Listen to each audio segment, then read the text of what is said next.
নমস্কার বন্ধুরা, আপনাদের চ্যানেল টিমটেক সাপোর্টে আপনাদের সবাইকে স্বাগতম। আশা করছি সবাই ভালো আছেন। বেসিক্যালি এই ভিডিওটি চিটফান্ড সম্বন্ধিত এই সমস্ত বিষয়কে নিয়ে আলোচনা করার ইউটিউব চ্যানেল নয়, এর একটি বিজনেস সাপোর্ট ইউটিউব চ্যানেল। কিন্তু যেহেতু বাংলাতে আমরা ভিডিও প্রচার করি এবং বাংলাতেই আমরা ভিডিও বানাই এবং বাংলার জন্য ভিডিও বানাই, বাংলার রিটেলার ডিস্ট্রিবিউটারদের জন্য ভিডিও বানাই, সতর্ক করার জন্য লাস্ট আমি একটা ভিডিও বানিয়েছিলাম আপনাদের স্টকস গুরুকুল নামের একটি চিটফান্ড নদিয়ার কালীনারায়ণপুর মেবি জায়গা থেকে পয়সা উঠিয়ে ব্যাপারটা বেহদিশ হয়ে গেছে। তো এই জন্য আমি ভিডিওটি বানিয়েছিলাম যে স্টকে যারা টাকা রাখতে চান তাদের জন্য সঠিক ওয়ে আছে। তার জন্য স্টকস গুরুকুল নামক কোনো ফ্রডলেন্ট অ্যাক্টিভিটিস করে এরকম এই স্টকস নিয়ে বিভিন্ন কোম্পানি বানিয়ে পয়সা ইনভেস্ট করা, এটা one kind of money marketing বা মানি লন্ডারিং সিস্টেম।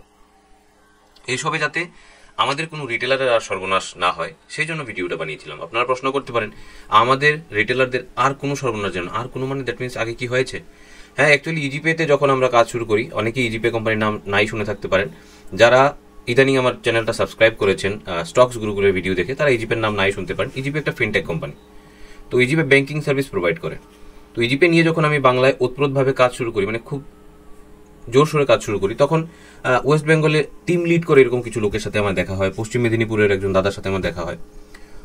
দক্ষিণ দিনাজপুরের মেবি বিহারের গা ঘেঁষা যে ডিস্ট্রিক্ট আছে, দক্ষিণ বা উত্তর যাই হোক আমাকে মাফ করবেন, আমি পশ্চিমবঙ্গের সমস্ত ভৌগোলিক অবস্থান সম্বন্ধে শতভাগ মানে জ্ঞান রাখি না, নেই আমার কাছে। কারণ বেসিক্যালি আমি ওয়েস্ট বেঙ্গল থেকে নই, আমার বাড়ি হচ্ছে ত্রিপুরা, আগরতলার পাশাপাশি একটা এলাকায়, আর আমার ব্যবসা ক্ষেত্র হচ্ছে পশ্চিমবঙ্গ। এই জন্য ব্যবসা ক্ষেত্র যেহেতু পশ্চিমবঙ্গ এবং আমাদের অফিস যেহেতু বহরমপুরে, সেই জন্য, আর মেইন ব্যবসা ক্ষেত্র যেটা বললাম, ব্যবসা ক্ষেত্রেও যেহেতু ওয়েস্ট বেঙ্গল, সেই জন্য আমরা ওয়েস্ট বেঙ্গলের জন্য ভিডিও বানাই। আমি চেষ্টা করছি ধীরে ধীরে ওয়েস্ট বেঙ্গলের সম্পূর্ণ মানচিত্রটি নিজের ব্রেনে চাপিয়ে নিতে, কারণ যেহেতু ব্যবসাটাই ওয়েস্ট বেঙ্গলে আমাদের, সেই জন্য একটু ভুলচুক হতে পারে। উত্তর বা দক্ষিণ দিনাজপুর, বিহার গা ঘেঁষা যে ডিস্ট্রিক্টটি আছে, সেখান থেকে আরেকজন দাদার সাথে দেখা। তারা ইজিপেতে ভালো কাজ করছিলেন, সবকিছুই ভালো চলছিল ঠিকঠাক।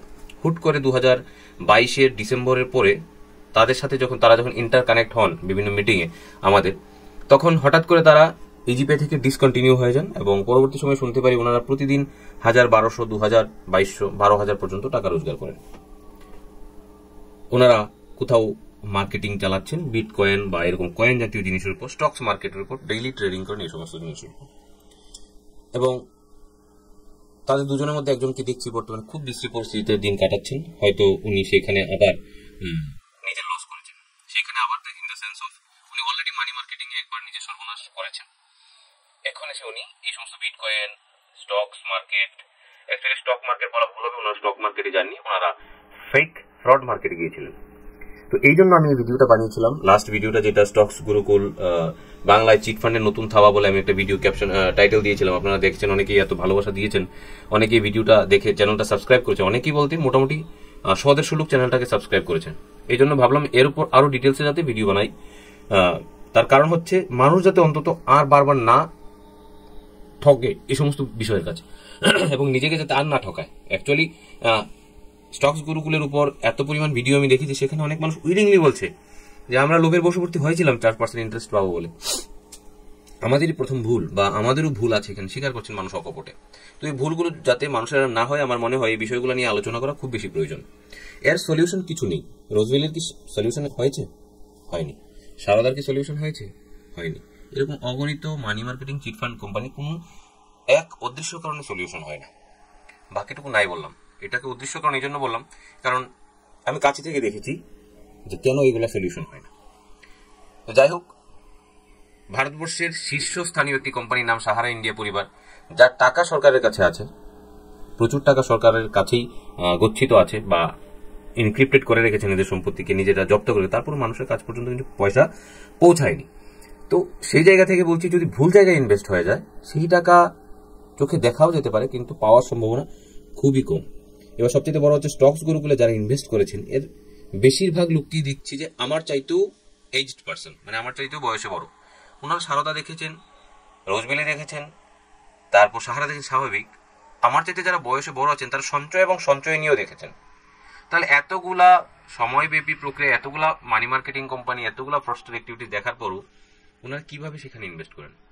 তারপর আসছে শিক্ষাগত যোগ্যতার উপর প্রশ্ন। যারা লিড করছিলেন, এই স্টকস গুরুকুলকে যারা লিড করছিলেন, যিনি বানিয়েছেন তো বানিয়েছেন, তার কথা ছেড়ে দিলাম, যারা ইনভেস্ট করেছেন তাদের কথা ছেড়ে দিলাম, যারা মিডিলে বসে লিড করছিলেন বিষয়টাকে, তারা কেউ স্কুল টিচার, কেউ স্কুলের হেডমাস্টার, কেউ ডাক্তার, হোমিওপ্যাথি, শিক্ষিত লোক, অশিক্ষিত লোক নয়, শিক্ষিত লোকরাই, এই যে বলে বারবার, শিক্ষিত লোকরাই সমাজকে মানে পেছনের দিকে টেনে নিয়ে যাওয়ার কাজটা অনেকাংশে করে।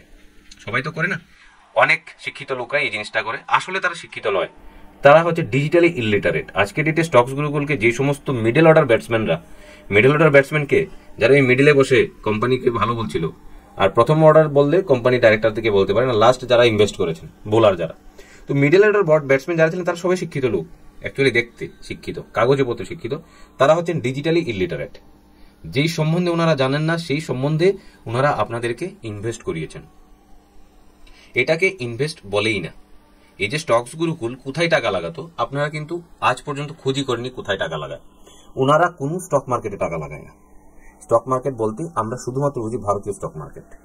বিদেশি স্টক মার্কেট বলতে আমরা ইউএস স্টক মার্কেটের কথা বলতে পারি। যদি ওনারা স্টক মার্কেটে টাকা লাগাতেন তাহলে টাকা হারিয়ে যেত না। ওনারা এরকম জায়গায় টাকা লাগিয়েছেন, আপনার টাকা ইনভেস্ট করছেন, যে সেই টাকা কিছুটা ডুবেছে আর কিছুটা ওনারা পকেটস্থ করে নিয়েছেন। এবার যদি কেউ বলেন যে আমি প্রতি মাসে 4% করে কিছু মাস পেয়েও গেছি, তাহলে সেটা একটা বড় জিনিস, যে সেটা আরো বড় লস হলো। কারণ প্রতি মাসে 4% করে রিটার্ন দেবে, তারপর যারা এনেছেন তারাও কমিশন পাবে, এটা কোনোভাবে কোনো মতেই সম্ভব নয়। সুতরাং আপনাদের কাছে আমার রিকোয়েস্ট থাকবে, আপনারা যদি ভালো রিটার্ন পেতে চান, লম্বা সময়ের জন্য পয়সা রাখতে চান, তাহলে আপনারা পিওর স্টকে ইনভেস্ট করতে পারেন, কোনো অসুবিধা নেই। ভারতীয় স্টক মার্কেটে এই মুহূর্তে আপনারা ইনভেস্ট করতে পারেন। অনেকেই বলতে পারে এই মুহূর্তে মার্কেট ডাউন আছে, মার্কেট ডাউন থাকবে সেটাই স্বাভাবিক, মার্কেট আপ হবে সেটাও স্বাভাবিক। মার্কেট যদি ডাউনই না হয় তাহলে আপনি ইনভেস্টটা কোথায় করবেন, বুঝবেন কিভাবে মার্কেট উঠছে নামছে উঠছে? স্টক মার্কেট মানে উঠা এবং পড়ার সিস্টেম। তো এই মুহূর্তে নিফটি 1.5, লাস্ট এক মাসে নিফটি 50 1.5% ডিগ্রোথ হয়েছে, সেটা হবে স্বাভাবিক। অনেকে এসে ভিডিও কমেন্ট বক্সে অনেক কমেন্ট করবেন, এক দুজন কমেন্টও করেছেন যে মিউচুয়াল ফান্ডে ইনভেস্ট করলে টাকাগুলো যখন কমবে কে, মানে যত ফালতু কমেন্ট করতে পারে এমন এক দুজন কমেন্ট আমাকে করেছেন। তো বলি, যদি আপনারা আজকে মিউচুয়াল ফান্ডে ইনভেস্ট করতেন, যদি আজকে আপনারা ভালো নিফটি 50 স্টকে ইনভেস্ট করতেন, তাহলে যারা 5 লক্ষ 7 লক্ষ 10 লক্ষ টাকা ইনভেস্ট করেছেন এক বছর আগে, তারা অবশ্যই আজকের ডেটে কম করেও 20% রিটার্ন পেতেন কমপক্ষে। সবচেয়ে সিকিউর মিউচুয়াল ফান্ডে যদি আপনি ইনভেস্ট করতেন, লাস্ট এক বছরে আপনি 15% রিটার্ন পেতেন। আপনি এরকম একটা ফ্রড এবং ফেক কোম্পানিতে ইনভেস্টমেন্ট করেছেন, যারা স্টক মার্কেটের সাথে যাদের কোনো সম্পর্ক নেই। তারা ইনভেস্ট করতো আরেকটি কোম্পানিতে যারা ভারতের স্টক মার্কেটে লিস্টেড নয়, যারা সেবিতে লিস্টেড কোম্পানি নয়। তারা কোথায় ইনভেস্ট করতো তার ডিটেলস আমি অনেকটা বার করার চেষ্টা করেছি, এবং আপনাদেরকে যারা ইনসিস্ট করতো তাদের কিছু ভিডিও আমি ক্লিপ কালেকশন করছি, কোন কোন জায়গায় কি কিভাবে ভুল বোঝানো হয়েছে সেইগুলো আমি নেক্সট ভিডিওতে আপনাদেরকে বোঝানোর চেষ্টা করছি। কোথায় কোথায় আপনাদের টাকা ইনভেস্ট হয়েছে সেটা আমি বোঝানোর চেষ্টা করছি। এবার আপনি বলতে পারেন যে আপনার প্রচেষ্টা কেন, বা আপনি কেন প্রচেষ্টা চালাচ্ছেন এই জিনিসটা বোঝানোর জন্য। আমি প্রচেষ্টা এই জন্য চালাচ্ছি যাতে শেয়ার মার্কেট সম্বন্ধে আপনাদের মনে কোনো ভুল তথ্য বাসা না বাঁধে। শেয়ার মার্কেট ভুল জিনিস নয়, মিউচুয়াল ফান্ড ভুল জিনিস নয়, মাসে 4% 5% রিটার্ন তোলা সেটাও ভুল জিনিস নয়, কিন্তু এর জন্য সেরকম পরিস্থিতি তৈরি করা বা নিজে সেইভাবে পরিপক্ক হওয়া খুব বেশি প্রয়োজন। নয়তো একটা টাকা লাগিয়ে বসে থাকলে মাসে 4% চলে আসবে, সেটা কোনোদিন সম্ভব নয়। হ্যাঁ, এটা হতে পারে যে আপনি ব্যাংকে 10 লক্ষ টাকা ইনভেস্ট করেছেন, ব্যাংক আপনাকে সারা বছরে ম্যাক্সিমাম 7 থেকে 8 থেকে 9% পর্যন্ত রিটার্ন দেবে। 2 বছর 3 বছর জন্য যদি আপনি ইনভেস্ট করেন, বিভিন্ন ব্যাংক এবার 9% পর্যন্ত আপনাকে রিটার্ন দিচ্ছে। তো বছরে 10 লক্ষ টাকা যদি আপনি ইনভেস্ট করেন, বছরের 9% হলে 90,000 টাকা, 8 12 96, মোটামুটি 8,000-এর কাছাকাছি আপনি প্রতি মাসে কাউন্ট করে নিতে পারেন যে আমি টাকাটা পেয়েছি। তো প্রতি মাসে 4% পাবেন। শেয়ার মার্কেটে ইনভেস্ট হয়ে গেছে গ্যারান্টি, সেটা গ্যারান্টি দেওয়া কখনো সম্ভব নয়। আপনি আর বেশিও পেতে পারেন, কমও হতে পারে, কিন্তু আপনি যদি শেয়ার মার্কেটে বা মিউচুয়াল ফান্ডে লং টাইমের জন্য সিকিউর মানে নিফটি 50 স্টকগুলোতে ইনভেস্ট করেন, তাহলে আপনি ভালো রিটার্ন কিন্তু অবশ্যই পাবেন লং টাইম, মনে রাখতে হবে। Short time game share market নয়, শর্ট টাইম গেম শুধু তাদের জন্য যারা রেগুলার কেনা বেচা করে বা যারা শেয়ার বুঝে। এবার এই জিনিসগুলো আপনাদের বোঝা প্রয়োজন। যদি বুঝতে না চান তাহলে আপনার জন্য বেস্ট হচ্ছে মিউচুয়াল ফান্ড। ভালো মিউচুয়াল ফান্ডগুলোতে ইনভেস্ট করুন, টাকা কখনো হারাবে না। আর দয়া করে এরকম যত ধরনের ব্রোকিং হাউস ওয়েস্ট বেঙ্গলে বিভিন্ন জায়গায় গজিয়ে উঠেছে তার থেকে দূরে থাকার চেষ্টা করুন। প্রথম জানার চেষ্টা করুন যে আপনার টাকা যদি স্টকে ইনভেস্ট হয়ে থাকে তাহলে তার প্রপার পেপার আপনাকে যাতে দেওয়া হয়।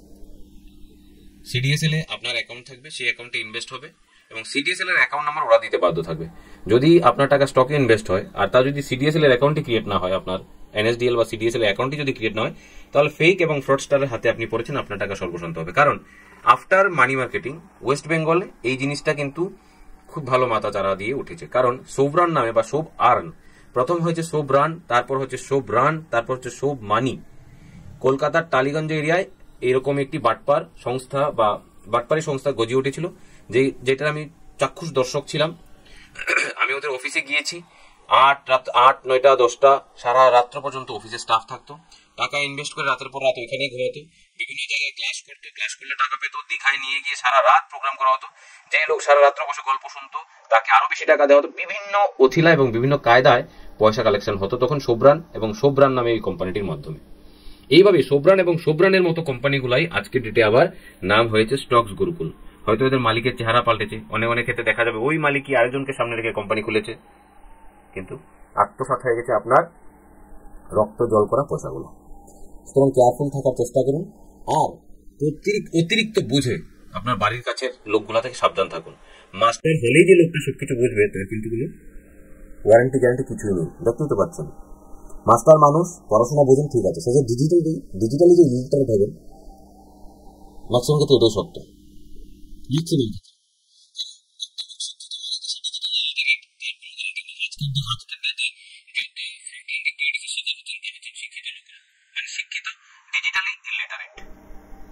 এই সমস্ত ব্যক্তিরা সবচেয়ে বেশি ফ্রড অ্যান্ড অ্যাক্টিভিটিসের আওতায় আসছেন। একজন ভালো র্যাঙ্কের অফিসার, ওনার বাড়ি নয়ডায়, ছেলে চলে গেছেন ফুড ব্লগিং করতে ইতালি, কানাডা কোনো এক দেশে। বাবাকে বাড়িতে রেখে গেছেন আর ইনস্টল করে দিয়ে গেছেন সুইগিতে 150 টাকার খাবার অর্ডার করেছেন। খাবার আসতে দেরি হচ্ছিল, তাই গুগলে গিয়ে লিখেন সুইগি কাস্টমার কেয়ার। সুইগি তো কাস্টমার কেয়ারের প্রয়োজনই নেই, কারণ সুইগি তো আর খাবার বানায় না, খাবার বানায় বিভিন্ন দোকান, সেখান থেকে সুইগি শুধু প্রোডাক্ট ডেলিভারি করে। সুইগি যাতে সাপোর্ট হবে সেটা হবে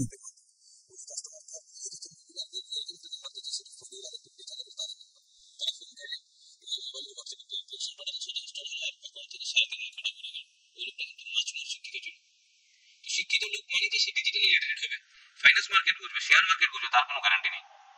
এই যে আপনাদের স্টকস গুরুকুলের নবেন্দু বাবু, ওনার সবকটা ভিডিও আমি দেখেছি। লোকটা কতটুকু ডিজিটালি লিটারেট হতে পারে, লোকটার ভিডিওটা যদি দেখে কোনো লোক, ডিজিটাল লিটারেট লোক যদি দেখে, তারা বুঝে নিতে পারবে। ইভেন বর্তমানে আপনিও বুঝতে পারছেন, এই যে নবেন্দু বাবু এই যে ক্লাস করাচ্ছিল লোকটা, এই যে মানে এটা তো কোম্পানি যে বানিয়েছে তার চাইতে বেশি ধূর্ত ছিল এই লোকটা। হয়তো লোকটা সবকিছু জানতো যে এটা টোটালি একটা বাটপারি কোম্পানি, টোটালি একটা বাটপারি স্কিমে টাকা ইনভেস্ট হচ্ছে, অথচ সে রেগুলার আপনাদেরকে বিভিন্নভাবে ক্লাস করিয়ে যাচ্ছে। কোম্পানির যে মালিক, সে আপনাদের কোম্পানির এরিয়ার যে প্রধান, যিনি এখন চিকিৎসা করতে কোথাও চলে গেছেন, উনি, শুধু তারাই দোষী নয়। এই নবেন্দু বাবুর মতো লোকগুলা কিন্তু আরো বড় কালসর্প, কারণ এই সমস্ত লোকগুলা কিন্তু ভুলিয়ে ফুসলিয়ে আপনাদেরকে দিয়ে ইনভেস্ট করেছেন। কোম্পানির মালিক কয়দিন আপনাদের সামনে এসেছেন, বিভিন্ন প্রোগ্রামে, বিভিন্ন অনুষ্ঠানে আপনাদের সামনে এসে বড় বড় কথা বলে তিনি চলে গেছেন। বাকি কাজটুকু কিন্তু নবেন্দু বাবুর মতো লোক আর ওই যে বলেন মাস্টার মশাই, ডাক্তার মশাই, এদের মতো লোকগুলা করেছেন। তাদেরকে চেনাটা খুব বেশি প্রয়োজন। এইরকম ধরনের সর্প প্রত্যেকের এলাকায় আছে। এরাই কিন্তু মানি মার্কেটিং এর মতো কোম্পানিগুলার অঞ্জাম দিয়েছেন। সিনেমায় বলে না, মানে অঞ্জাম দিয়া হয়, তো এই অঞ্জামগুলা কিন্তু এই লোকগুলা দেন। কোম্পানির মালিকরা কোম্পানি বানিয়ে ছেড়ে দেন আর এই লোকগুলো অঞ্জাম দেন। ইনভেস্ট করার মতো প্রচুর জায়গা আছে। ইনভেস্ট করার জন্য মিউচুয়াল ফান্ডের প্রচুর অর্গানাইজেশন আছেন, বা মিউচুয়াল ফান্ডের যারা ম্যানেজার যারা আছেন তাদের কাছে আপনারা ইনভেস্ট করতেন। এসবিআই মিউচুয়াল ফান্ড আছে, আইসিআইসি মিউচুয়াল ফান্ড আছে, এইচডিএফসি মিউচুয়াল ফান্ড আছে, এলআইসি মিউচুয়াল ফান্ড আছে। আপনারা কেন স্টকস গুরুকুল, ফক্স গুরুকুল, এখন তো আমি আরো বেশ কয়েকটা কোম্পানির নামও পেয়েছি। সবার কাছে রিকোয়েস্ট থাকবে, এরকম বিভিন্ন এলাকায় ছাতার মতো, ব্যাঙের ছাতার মতো প্রচুর এই ধরনের কোম্পানি গজিয়ে উঠেছে। আমার আগের ভিডিওটাতে, মানে যে ভিডিওটা বানিয়েছিলাম বাংলায় চিটফান্ডের নতুন থাবা, সেখানে অনেকেই কিন্তু এই সমস্ত কোম্পানিগুলোর নাম আপনারা বলেছেন। এবার যারা নতুন ভিডিও দেখছেন, যারা নতুন দর্শক আছেন, বা যারা নতুন এই কোম্পানিগুলোর নাম জানেন, তাদের কাছে রিকোয়েস্ট থাকবে এই ধরনের ফ্রডল্যান্ড কোম্পানিগুলোর নাম আপনারা আমার ভিডিও কমেন্ট বক্সে অবশ্যই লিখবেন। আর যারা ভিডিওটা দেখছেন তাদেরকে বলবো সপ্তাহখানিকের মধ্যে অবশ্যই একবার ভিডিওর কমেন্ট বক্সটা ঘুরে আসবেন, তাহলে বুঝতে পারবেন আপনাদের এলাকায় এরকম ধরনের কোনো কোম্পানি গজিয়ে উঠেছে কিনা। নেক্সট ভিডিও আপনাদের জন্য নিয়ে আসছি নবেন্দু বাবুর ভিডিওগুলা এবং বিভিন্ন প্রোগ্রামের ভিডিওগুলা। সেখানে যে ভিডিওগুলো বানিয়েছিল সেই লোকটাও কিন্তু সেই লেভেলেরই ধূর্ত। তো আমি আপনাদের জন্য কিছু পার্ট ভিডিও বানিয়ে আনছি, যাতে আপনারা বুঝতে পারেন যে কোন জায়গাটায় আপনাদের বোঝা ভুল। একটা ভিডিওতে একজন ভদ্রমহিলা সেবি, এনপিসিআই, আরবিআই সব কোম্পানির বিষয়ে, মানে সব গভর্নমেন্ট অর্গানাইজেশনের বিষয়ে জানেন। তো এই ধরনের যে শিক্ষিত ভদ্রমহিলা এবং ভদ্রপুরুষগুলো আছে, ওনারা কি ডেঞ্জারাস না কাজ করেছেন। নবেন্দুবাবু জিজ্ঞাসা করছেন ব্যাংক ভুল করলে কোথায় যাব, মহিলাটা উত্তর দিচ্ছেন আরবিআই। যদি ইন্স্যুরেন্স কোন কোম্পানি ভুল করে আমরা কোথায় যাব, মহিলাটা বলছিলেন আইআরডিএ। যদি শেয়ার মার্কেটে কোনো কোম্পানি ভুল করে কোথায় যাব, মহিলাটা বলছে সেবি। মানে মহিলাটা সব জানে। এর মানে মহিলাটা এটাও জানতো যে এই যে কোম্পানিটা, এটা একটা ফ্রড কোম্পানি। উনি মানুষকে দিয়ে এখানে টাকা ইনভেস্ট করেন, মানুষকে মিটিংয়ে নিয়ে আসেন এবং মোটা অঙ্কের মাইনে, মোটা অঙ্কের পয়সা এখান থেকে কামিয়েছেন। শুধু কোম্পানি মালিক যার নাম বলছেন আপনারা, উনি একা নন, তার চাইতে বেশি কামিয়েছে। তার নিচে থেকে বসে বসে এই সমস্ত যারা দুষ্ট চক্রগুলো চালিয়েছেন, যারা বিভিন্ন মানুষের মাথা ওয়াশ করেছেন, তার চাইতে বেশি কামিয়েছেন। সো তাদের থেকে সাবধানে থাকার চেষ্টা করুন। আপনার এলাকায়ও দেখুন, খুঁজে খুঁজে এরকম লোক প্রচুর আছে যারা এরকম বিটকয়েন, সিটকয়েন, ডিটকয়েন, বিটকয়েন বেসিক্যালি এখনো অনেক দামি জিনিস। বিটকয়েন ওরা বিক্রি করে না, ওরা হোজি কয়েন, কোজি কয়েন, ইন্ডি কয়েন, জিকো কয়েন, জকি কয়েন, এরকম ধরনের কয়েন নিয়ে বসেন। কয়েনের আসর বসিয়ে আপনাকে ঢুকিয়ে ওরা ব্যাপারটা, হয়তো বা আপনি ঢুকলেন, ব্যাপারটা হলো না, আপনার নিচে 3-4টে স্ল্যাব হলো, তারপর ব্যাপারটা শেষ পাতে বিপদ আপনার ঘরে। সুতরাং সাবধান থাকার চেষ্টা করুন। এই ভিডিওটা আমি অনেক লম্বা বানিয়ে ফেলেছি, তার জন্য এক্সট্রিমলি সরি। নেক্সট আমি ভিডিও নিয়ে আসছি যে আপনাদের পয়সা কোথায় ইনভেস্ট করা হবে বলেছিল আর কোথায় ইনভেস্ট হয়েছে, এবং সেই কোম্পানি সেবি রেজিস্টার কিনা আমি পার্ট ভিডিও বানিয়ে আপনাদের সামনে রাখছি। এটার একটাই কারণ, সিকিউর জায়গায় পয়সা ইনভেস্ট করুন, মিউচুয়াল ফান্ডে ইনভেস্ট করুন, সভারিয়ান গোল্ড বন্ডে ইনভেস্ট করুন, সরকারি বিভিন্ন বন্ডে আপনারা ইনভেস্ট করুন। এই সমস্ত জায়গায় কখনো ইনভেস্ট করবেন না যেখানে গভর্নমেন্ট ইনভলভই নেই। এই পঞ্চায়েত ইনভলভ থাকলে হবে না। পঞ্চায়েতের প্রধান দেশের আরবিআই এর চিফ নয়। পঞ্চায়েতের প্রধানের কথায় আপনারা ইনভেস্ট করে দিয়েছেন, কখনো হবে না। কারণ পঞ্চায়েত কোনো অফিসার নয়, পঞ্চায়েত প্রধান কোনো অফিসার নয়। আপনাদের ভোটে ইলেক্টেড হয়েছেন, হয়তো বা কারো না ভোটে ইলেক্টেড হয়েছেন। বিভিন্ন জায়গায় দেখা যায় কেউ ভোটই দেয়নি, অপোজিট সাইডে যে দাঁড়াতেই দেওয়া হয়নি, প্রধান হয়ে গেছে, তাহলে সে ইলেক্টেড প্রধানও নয়। তো সুতরাং প্রধানের কথায় বিশ্বস্ততা কখনো হতে পারে না কোন জায়গায় ইনভেস্টমেন্টের ক্ষেত্রে। ইনভেস্টমেন্টের জন্য ব্যাংক পড়ে আছে, ইনভেস্টমেন্টের জন্য বিভিন্ন প্রাইভেট অর্গানাইজেশন পড়ে আছে যারা এফডি করায়, যারা গভর্নমেন্ট স্বীকৃত বা আরবিআই স্বীকৃত। প্রাইভেট ব্যাংক পড়ে আছে, সরকারি ব্যাংক পড়ে আছে, এলআইসির মতো অর্গানাইজেশন পড়ে আছে, মিউচুয়াল ফান্ডের তো কয়েকশো অর্গানাইজেশন আছে। তাহলে আপনারা এই স্টকস গ্রুপগুলোর সোভরানের মতো কোম্পানিতে কেন পয়সা রাখতে যাবেন বেশি ইন্টারেস্টের জন্য? বেশি কিছুই হয় না কখনো, সবই পেইড অফ। মানে কোনো যদি বেশি সার্ভিস, আপনি প্রিমিয়াম সার্ভিস নিতে গেলে আপনাকে প্রিমিয়াম পয়সা দিতে হবে। আপনি যাত্রী সাথীতে যান, হাওড়া স্টেশনের বাইরে দাঁড়ান, প্রচুর লম্বা লাইন, সস্তায় যাবেন, সময় কিন্তু 2 ঘন্টা এখানেই চলে গেল। আর আপনি ওলা উবের দিয়ে যান, বুক করলেন, সঙ্গে সঙ্গে গাড়ি চলে আসলো, 35 টাকার রাস্তার জন্য 350 টাকা দিলেন। এবার আপনার কাছে সময় মূল্যবান হয়, তাহলে আপনি ওলা উবের দিয়ে যাবেন, আপনার পয়সা চলে যাবে, সময় বেঁচে যাবে। আর যদি আপনার কাছে সময়টা মূল্যবান না হয়, ওই সময়টা, তখনকার সময়টা, পয়সাটা বেশি মূল্যবান হয়, তাহলে আপনি অপেক্ষা করবেন আর লম্বা লাইনে দিয়ে গিয়ে আপনি যাত্রী সাথী তুলবেন। তো প্রত্যেকটা জিনিসের জন্য কিছু না কিছু পেইড করতে হবে। তাড়াতাড়ি যেতে হলে আপনাকে পয়সা পেইড করতে হবে, আর সস্তায় যেতে হলে আপনাকে সময় পেইড করতে হবে। দ্যাট মিনস আপনি যদি ভাবেন যে অল্প সময়ে বেশি রোজগার, অল্প ইনভেস্টমেন্টে বেশি রোজগার, ইনভেস্টমেন্ট করে ডাবল রোজগার অল্প সময়ের মধ্যে, এটা কখনো সম্ভব নয়। আপনারা সবাই পেইড অফ করেছেন ভুল পথে যাওয়ার জন্য। এরকম ভুল রাস্তা আর চুজ করবেন না। যারা এখনো এরকম ভুল পথে যাননি তারা মনে রাখবেন, সঞ্চয়িনী, সাহারা, তারপর হচ্ছে গিয়ে আপনার রোজবিলি, সারদা, নারদা, আর ওয়েস্ট বেঙ্গলের বাজারে 2010 থেকে 2013-তে কয়েক হাজার কোম্পানি এরকম খুলেছিল, বাকিদের নাম এই মুহূর্তে নাই বললাম। এই বলে আজকে ভিডিওটা শেষ করছি। নেক্সট ভিডিওতে স্টকস গ্রুপগুলোর উপর আরো ডিটেলসে কিছু আনার চেষ্টা করছি। ধন্যবাদ সবাইকে। আর রিকোয়েস্ট থাকবে, যাদের কাছে যেই ধরনের ইনফরমেশন আছে অবশ্যই আমাকে হোয়াটসঅ্যাপে শেয়ার করার চেষ্টা করুন। WhatsApp number 9555679996।